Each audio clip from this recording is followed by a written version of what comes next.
This next exercise is called the row, rotate, press. As you may know, the rotator cuff muscles are responsible for a couple different motions, including rotation, external rotation to be exact. So commonly we'll use such exercises, kind of rotating out to the side, or taking our arm up here and doing rotation here. Commonly done sometimes with a band, a pulley, or a dumbbell, usually with a pillow or a towel wrapped between our body and our elbow. And there's nothing wrong with these rotation exercises. They're still good. This one that I'm going to show you includes that rotation plus some other motions that I think are important for the shoulder. So first I'm going to show it to you with just no resistance, because I think it's really important to understand the motions that you're working through and conquer those before adding resistance of a resistance band. So the first motion is just taking your arm out in front and making sure that your arm isn't kind of jutting forward. So you kind of want to retract it back. And I do have a video on that called protraction, retraction, and you can check that out on my YouTube channel as well if you want to learn more a little bit about that. So we're going to retract that shoulder back. And then our first motion is to row. And when we row that arm back, that elbow is in line with the shoulder. It's not in front of the shoulder, it's not behind the shoulder. It's right to that shoulder. And then from here, we're going to rotate up and then press it up. And then we're going to undo each of those motions, all three of them.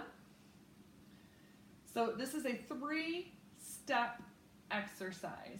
And we want to make sure that we're doing each of the 3 motions without letting them blend too close. Make sure that each motion is very distinct. Now you'll notice when I go ahead and do this press, my arm hides my ear. That is the goal. The goal is to get to a point where you can take your arm up overhead and your arm is hiding your ear. So if you are suffering from some shoulder issues right now, you may find that your arm is more like here and not really straight up, not hiding that ear. But as you work to improve that and you get better, you may notice that you're getting closer and closer to being able to hide your ear.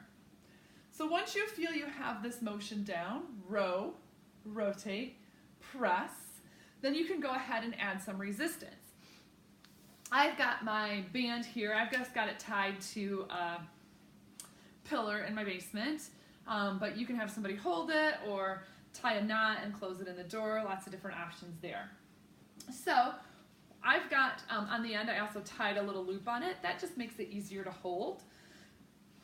So now we're just going to do that same motion that we did without any resistance with a little bit of resistance. And you will be surprised what happens. So we're going to row, rotate, press. So what we've got is we've got this band provides resistance to the row. That's not too bad. You can handle that. Then when we rotate, that is tough. That is a tough motion. And the band is trying to pull you forward. So what you really want to be aware of when you rotate is that your elbow is still in line with your shoulder and it didn't sneak in front, okay? So make sure that elbow's still right back there, and then as you press up, you still want to hide that ear. Again, that band's going to want to pull you forward, but you want to resist that, right? And then we reverse all 3 of those motions. Row, rotate, press. So it's a really good idea if you're able to complete these exercises in front of a mirror, or just get your iPad or tablet or phone and set it up in such a way that you're able to see what you're doing, and you can take a look and see if you are getting a true pull, a good rotation where the elbow's in line, and a nice press up to the side.